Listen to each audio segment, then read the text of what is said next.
Bonjour à tous. Voilà, si vous êtes arrivé dans cette vidéo, vous êtes arrivé au 10e chapitre de la lecture du livre de Monseigneur Marcel Lefebvre, Lettres ouvertes aux catholiques perplexes. Et dans la précédente vidéo, nous avions vu que, tout comme il y avait des nouveaux catéchismes, des nouveaux prêtres, et il y avait aussi notamment des nouveaux théologiens qui s'autorisent toutes sortes de spéculations et relativisent les dogmes fondamentaux. Nous avions vu que c'est pour ça que Monseigneur Lefebvre résiste, en disant que non, le dogme catholique est immuable, et on ne peut pas changer la vérité au gré de ses fantaisies ou de ses imaginations. Et donc maintenant, nous allons voir un des gros problèmes du Concile Vatican II, c'est l'œcuménisme et le dialogue interreligieux. Je vous lis. Il est dans cette confusion des idées où des chrétiens semblent maintenant se complaire, une tendance particulièrement préjudiciable à la foi, et d'autant plus dangereuse qu'elle se présente sous les apparences de la charité. Je précise, je souligne, sous les apparences de la charité. Le mot, apparu en 1927, lors d'un congrès qui s'est tenu à Lausanne, en Suisse, devrait par lui-même mettre en garde les catholiques, s'il se référait à la définition qu'en donnent tous les dictionnaires. Le mot œcuménisme. Mouvement favorable à la réunion de toutes les églises chrétiennes en une seule. On ne peut pas fondre des principes contradictoires, c'est l'évidence. On ne peut pas réunir, de façon à n'en faire qu'une seule chose, la vérité et l'erreur. C'est d'ailleurs l'apôtre Paul qui, dans une de ses lettres, écrit que quel rapport y a-t-il entre Bélial et Dieu? Quel rapport y a-t-il entre la lumière et les ténèbres? Entre Dieu et les idoles? Il n'y a aucun rapport. Donc on ne peut pas mélanger l'erreur et la vérité, ou une demi-vérité et une demi-erreur. Pour essayer d'en faire une vérité, c'est impossible. À moins d'adopter les erreurs et de rejeter tout ou partie de la vérité. Eh bien, l'œcuménisme se condamne de lui-même. Le terme a connu une telle vogue depuis le dernier concile, qu'il a pénétré le langage profane. On parle d'œcuménisme universitaire, d'œcuménisme informatique, que sais-je encore, pour exprimer un goût ou un parti pris de diversité ou d'éclectisme. L'éclectisme, c'est ce qui prend un peu toutes les tendances, toutes les sensibilités, toutes les couleurs. En musique, quelqu'un qui est éclectique, c'est qu'il écoute aussi bien du Bach que du métal et du rap, on va dire. Je continue la lecture. Dans le langage religieux, l'œcuménisme s'est étendu dernièrement aux religions non chrétiennes, en se traduisant aussitôt dans les actes. Cette extension du sens du mot œcuménisme existe, mais elle reste rare. Pour désigner le rapprochement avec les religions non chrétiennes, on utilise plutôt le terme de dialogue interreligieux. Toutefois, chronologiquement, la multiplication des actions œcuméniques a préparé celle des initiatives interreligieuses. Fin de la note. Un journal de l'Ouest, en France, nous indique par un exemple précis la façon dont se fait l'évolution. C'est-à-dire que dans une petite paroisse de la région de Cherbourg, la population catholique se préoccupe des travailleurs musulmans qui viennent d'arriver sur le chantier. C'est une démarche charitable dont on ne peut que les féliciter. En une deuxième phase, nous voyons les musulmans demander un local pour fêter le ramadan et les chrétiens leur offrir le sous-sol de leur église. Puis commence à fonctionner dans cet endroit une école coranique. Au bout de 2 ans, les chrétiens invitent les musulmans à fêter Noël avec eux, autour, je cite, d'une prière commune préparée à partir d'extraits des sourates du Coran et des versets de l'Évangile. Fin de citation. La charité, mal entendue, a conduit ces chrétiens à pactiser avec l'erreur. Comme je le disais au début, sous prétexte de fausse charité. À Lille, les dominicaines ont offert une chapelle aux musulmans pour être transformée en mosquée.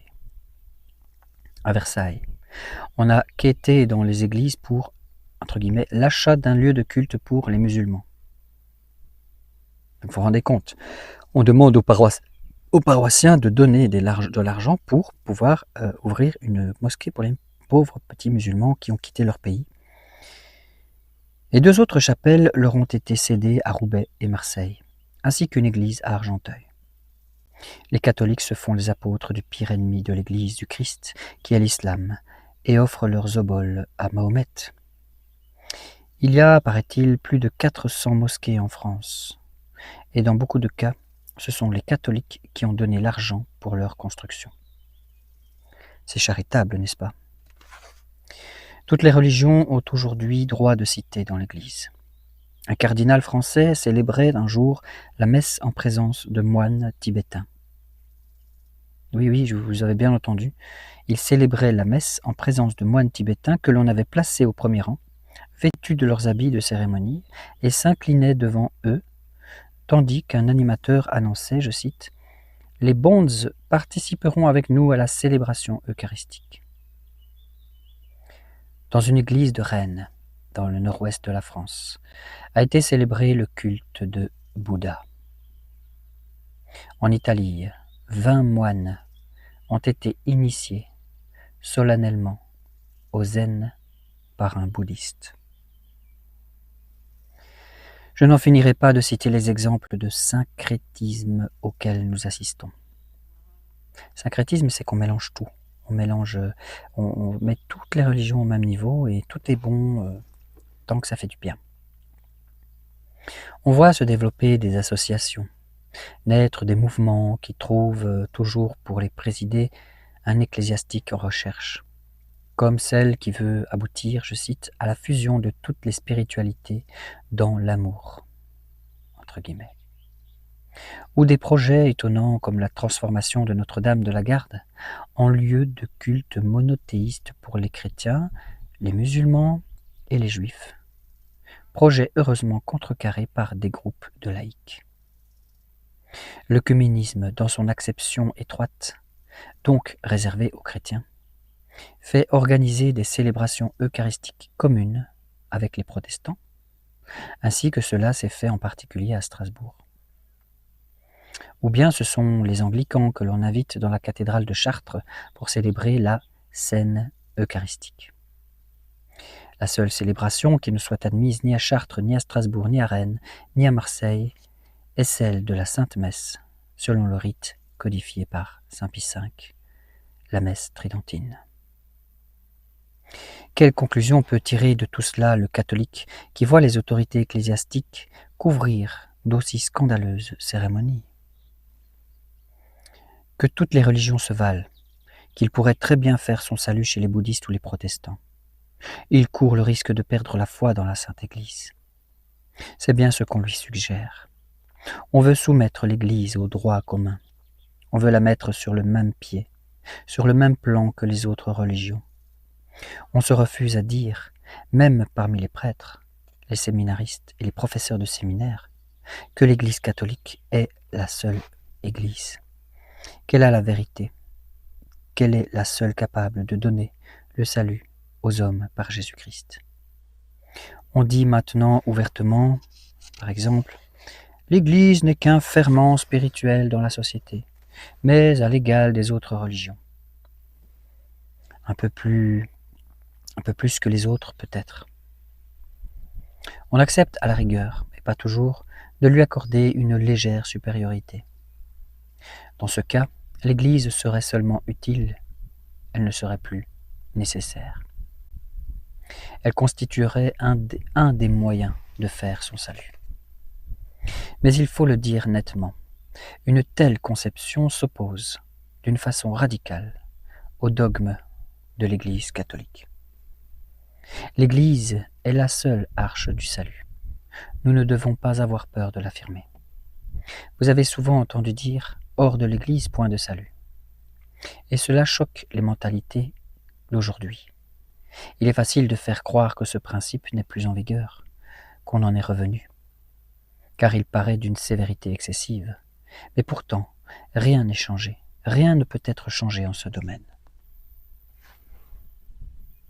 Notre Seigneur n'a pas fondé plusieurs églises, il n'en a fondé qu'une, à la croix.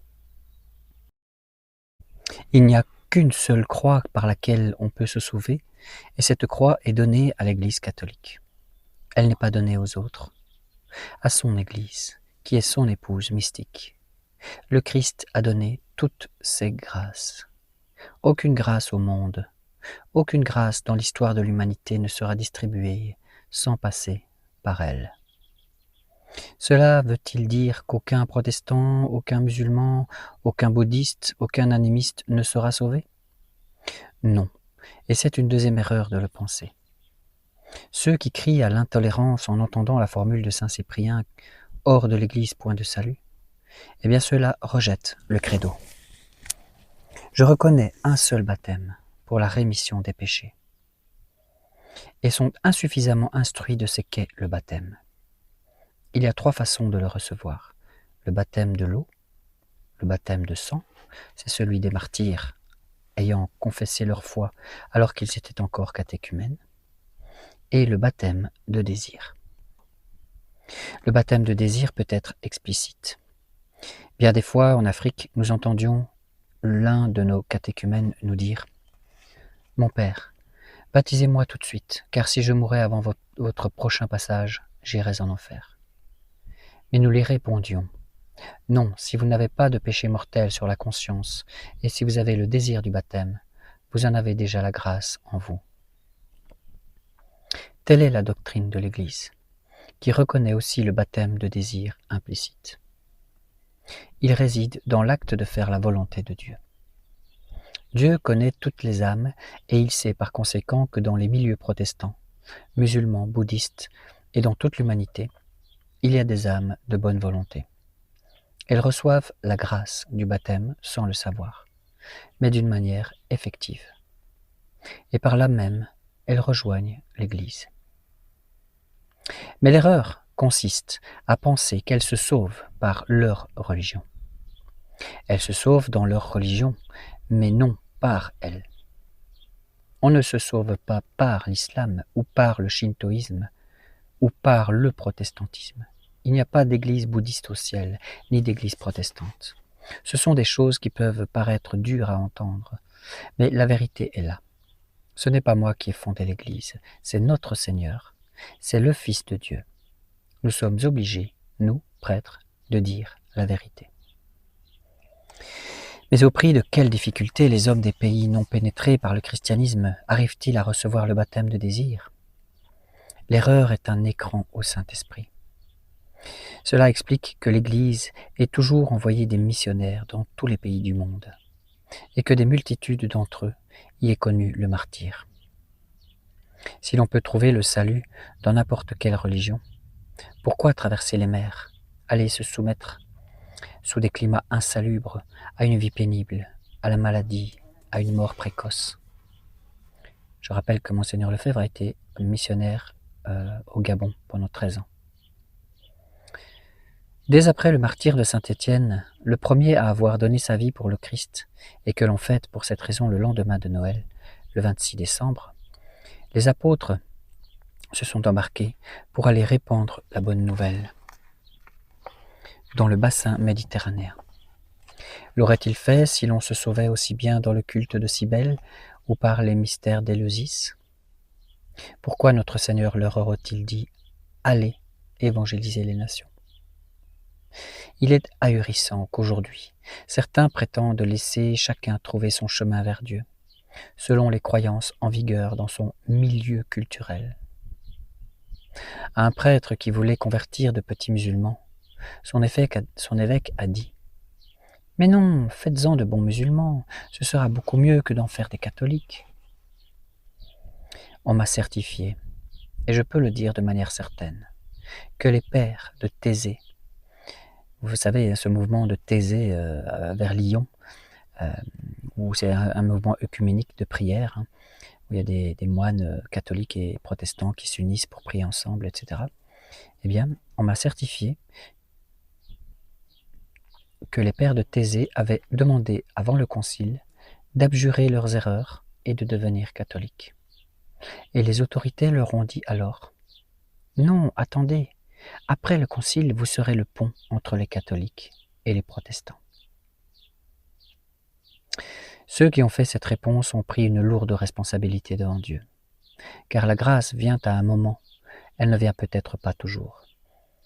Actuellement, chez les pères de Thésée, qui ont sans doute de bonnes intentions, sont toujours hors de l'Église, et ils sèment la confusion dans l'esprit des jeunes qui vont les voir. J'ai parlé des conversions qui ont brutalement tari dans des pays comme les États-Unis, où on en comptait 170 000 environ par an, donc avant le Concile, la Grande-Bretagne, la Hollande.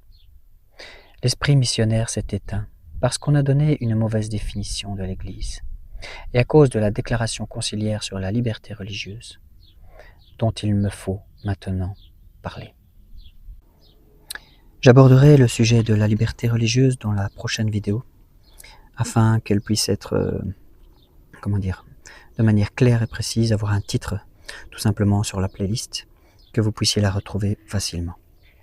Mais je vous invite donc à bien méditer ce qui vient d'être dit, et ce qui va être dit après.